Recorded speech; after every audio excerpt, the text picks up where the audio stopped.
everyone. Thanks very much for watching ONYX Pages. I am here to tell you very briefly about the 3 books that I read in January. So, Tommy is over here. Hello. And I'm over here. So, I started off the year reading The Lesson by Cadwell Turnbull. And I have to say, I recommend this book. I recommend it. It's good. It is good.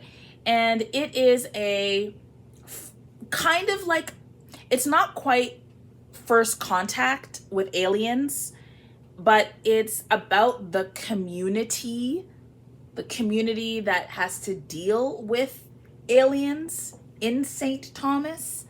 And I really enjoy the aliens among us trope.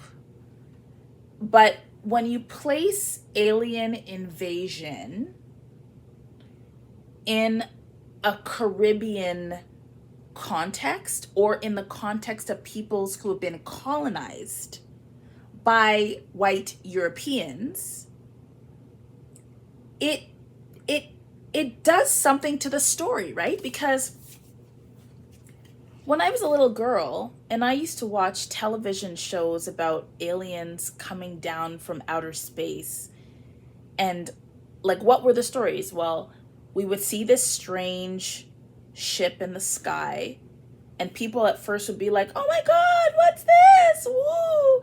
And then it would turn to horror. And then the aliens would come down, and then everybody would be running, and then they would just wreak havoc. No respect for the population or for humans and what they created. And they would just like implant themselves onto Earth and destroy it and try to build their own things right on top of it.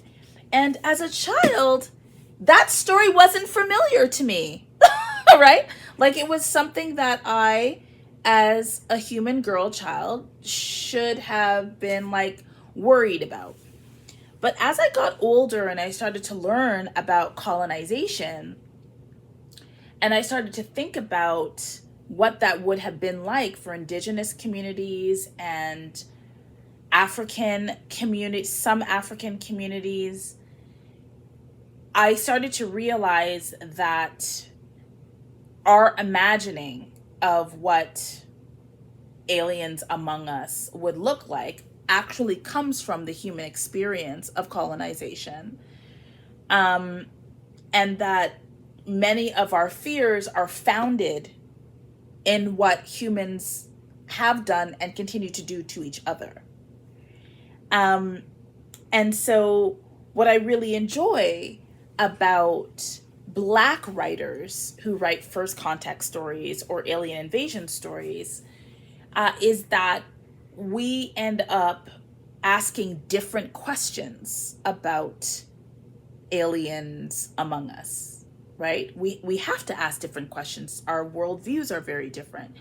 So this story sits in my mind in conversation with the Xenogenesis series by Octavia E. Butler.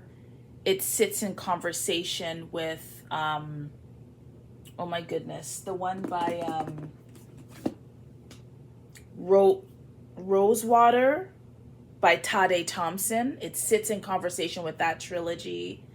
It sits in conversation with Nnedi Okorafor's Lagoon.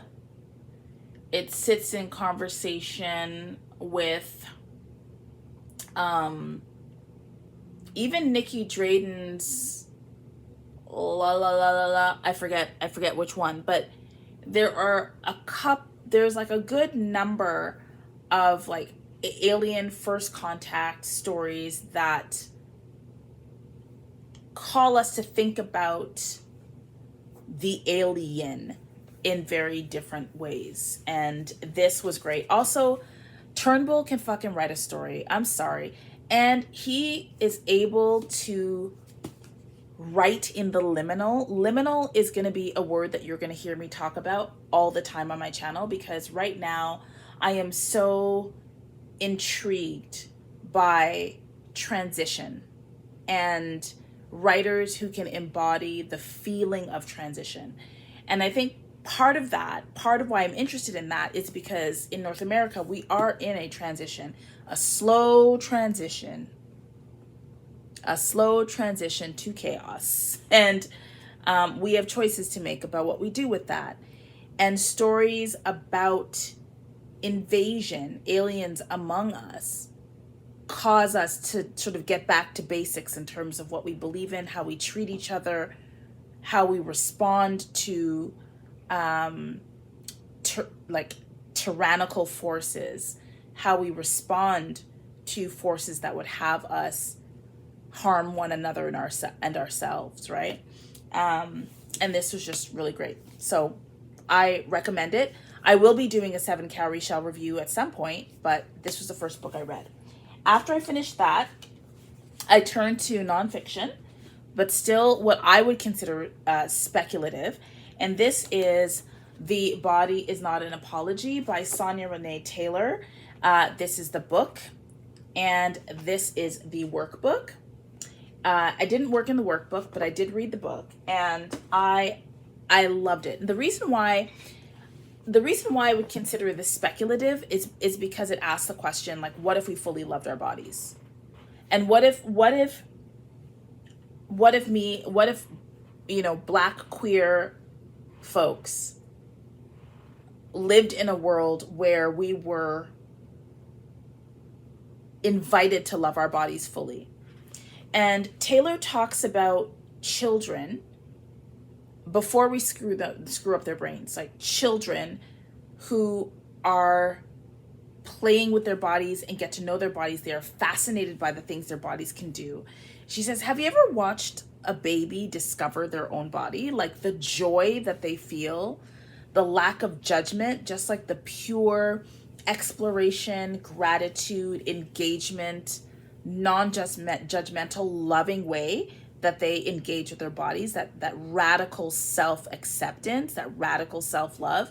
She's like, that is what she's describing in this book. And I think that when you think about a world where, what would happen if our world that we lived in required us, wanted us, was oriented toward us loving our bodies? Like, entire industries would fall, right? You're worried about tariffs, which we should be, but like entire industries that are based on us hating parts of our bodies, right? And needing to constantly pursue the improvement of our bodies. Like there's so many products we would never need. And certain procedures we would never need, right? Anyway, so I just really enjoyed reading The Body Is Not an Apology, and it felt very futurist to me. And then I finished off January with Let Us Descend by Jesmyn Ward. And this was a beautiful read. It was so poetic. I've never read any of her work before. I know that I think her first novel was called Sing Unburied Sing, and people were just moved by it. And I loved hearing about it. I never picked it up, but I am so glad that I picked up this, and I really annotated it. So Tatiana, this is for you, my friend. I annotated it. There were so many beautiful words and poems and just descriptions of this main character. So in this we follow, I think her name is Anise, and she is, she lives with her mother on, she's enslaved along with her mother in her community. They live on a plantation, and her mother, we're introduced to her mother, who teaches her they go into the forest, and her mom teaches her a number of different survival skills. And her mom teaches her about an ancestor of hers. And she starts to develop this relationship with the land, with this ancestor, with her mother. And we follow Annis as she travels from a plantation in the northern part of the United States to a plantation in New Orleans, or near New Orleans. And it also follows in some ways the beats of the poem Let Us Descend by Dante. I think that's the name of the poem. But so wonderfully, beautifully, masterfully written. And all three, as you know, I'm a hybrid reader, so I read all three of these books with my ears and my eyes, and it was a wonderful experience. So those were the three books that I read in January. Those started my year off, and I really enjoyed them. So if you have read any of those books, or if you plan to read any of those books, I would really love to hear from you. And remember always to read with purpose, and let me know when you do.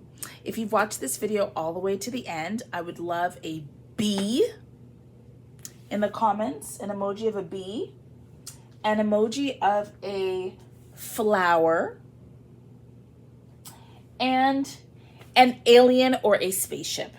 One emoji for each of the three books I read in January. Okay, everyone, see you next time.